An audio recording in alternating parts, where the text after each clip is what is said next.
आज हेउछि श्री रामनवमी। मर्यादा पुरुषोत्तम प्रभु श्री रामचंद्रंकर जन्मदिन। ओडिशा चारोटी प्रमुख यात्रा जहाँ पुराण वर्णित होइछि। आली रजा झुलन, ओलकणा मेलन, असुरेश्वर श्री रामनवमी, पुरुषोत्तम चंदन। ଏହି ପୁରାଣ ପ୍ରସିଦ୍ଧ ଶ୍ରୀ ରାମନବମୀ କଟକ ଜିଲ୍ଲା ନିଶ୍ଚିତ କୋଇଲି ବ୍ଲକ ଅସୁରେଶ୍ୱର ପ୍ରସିଦ୍ଧ ଶ୍ରୀ ଶ୍ରୀ ରଘୁନାଥ ଜୀଉଙ୍କ ଜନ୍ମଦିନ ଅବସରରେ ପ୍ରାତଃରୁ ମଙ୍ଗଳ ଆଳତୀ ପରେ ନାଭିଛେଦନ ପରେ ଅଙ୍ଗରୋପଣ ବେଶ ଲାଗି ହୋଇଥିଲା। ମହାପ୍ରଭୁଙ୍କ ନିକଟରେ ବିଭିନ୍ନ ଭୋଗ ଲାଗି ହେବା ପରେ ମହାପ୍ରଭୁ ଶ୍ରୀ ଶ୍ରୀ ରଘୁନାଥ ଜୀଉ ଜନ୍ମବିଧିରେ ଶ୍ରଦ୍ଧାଳୁଙ୍କୁ ଦର୍ଶନ ଦେଇଥିଲେ। ଆଜି ସକାଳୁ ଜନ୍ମବିଧିରେ ଅଲୌକିକ ଦର୍ଶନ ନିମନ୍ତେ ଲକ୍ଷାଧିକ ଶ୍ରଦ୍ଧାଳୁଙ୍କ ସମାଗମ ଦେଖିବାକୁ ମିଳିଥିଲା। ଶ୍ରଦ୍ଧାଳୁମାନେ ମହାପ୍ରଭୁଙ୍କୁ ଦର୍ଶନ କରିବା ସହିତ ମାନସିକ ପୂରଣ ହୋଇଥିବାରୁ ପ୍ରଭୁଙ୍କର ପ୍ରିୟ ନୈବେଦ୍ୟ ଭାବେ ବାଣ ଲାଗି କରିଥିଲେ। ଲକ୍ଷାଧିକ ଭକ୍ତଙ୍କ ଆଗମନକୁ ନଜରରେ ରଖି ପ୍ରଶାସନ ପକ୍ଷରୁ ବ୍ୟାପକ ବ୍ୟବସ୍ଥା କରାଯାଇଛି। मोर ना प्रताप कुमार शतपथी मु श्री रघुनाथ जी जड़े ब्राह्मण सेवक। आज हूँ असुरेश्वर प्रसिद्ध श्री श्री रघुनाथ जी श्रीराम नवमी यात्रा। ये श्रीराम नवमी यात्रा 11 दिन धरी एटार अनुष्ठित हुए। से 11 दिन मध्य चैत्र पूर्णिमा एक विराट यात्रा दांड यात्रा जो थे कि प्रवाद अच्छी ओलकुणा मेलन, आली रजा झुलन, असुरेश्वर श्रीराम नवमी, पुरुषोत्तम चंदन। ओडिशार जो चारिटी प्रसिद्ध यात्रा अच्छी से यात्रा मध्य असुरेश्वर श्री रघुनाथ जी यात्रा यही श्रीराम नवमी यात्रा प्रसिद्ध अटे।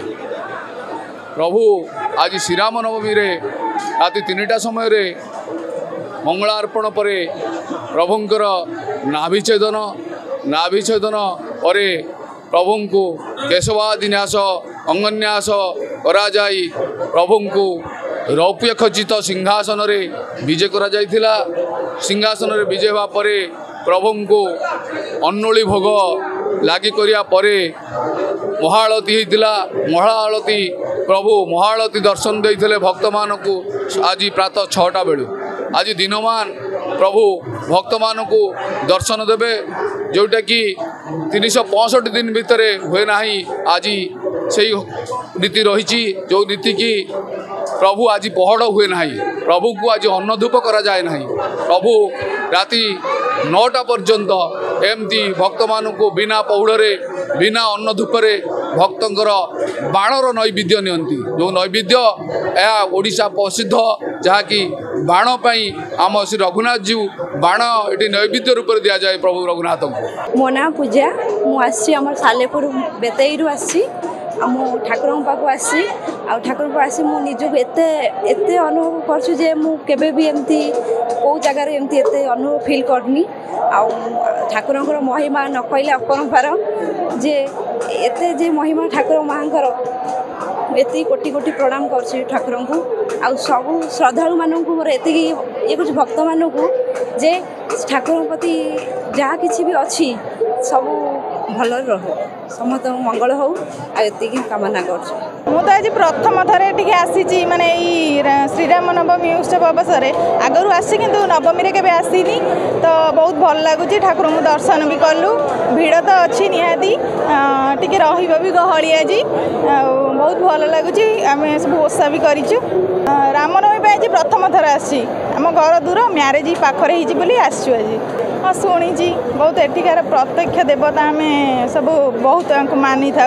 जाची थी गोटे एमती ठाकुर को जाची थी देनी भी एपर्यंत के सुजोग मिलने ठीक आसिया आज्ञा हाँ होती ठाकुर डाकिले ठाकुर बहुत जल्दी शुणती।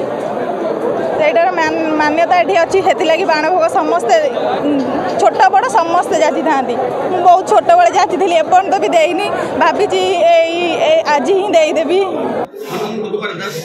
असुरेश्वर रघुनाथ जी मंदिर ट्रस्ट बोर्ड जन सभ्य आज मर्यादा पुरुष श्री रघुनाथ आज जन्म दिवस श्रीराम आज जन्म दिवस यही अवसर में आमर 4टा बेलू अवकाश नीति आरंभ होता है। 5:30 बेले ठाकुर को दर्शन देवार सुजोग दिया। मंदिर प्रशासन तरफ समस्त प्रकार सुविधा कर दिखाई तत्सहित पुलिस प्रशासन फायर प्रशासन एमाने सजग अच्छा समस्त को नहीं आम आज ये परिवेश को सुचारू रूपे चलाऊँ। लक्षाधिक भक्त समागम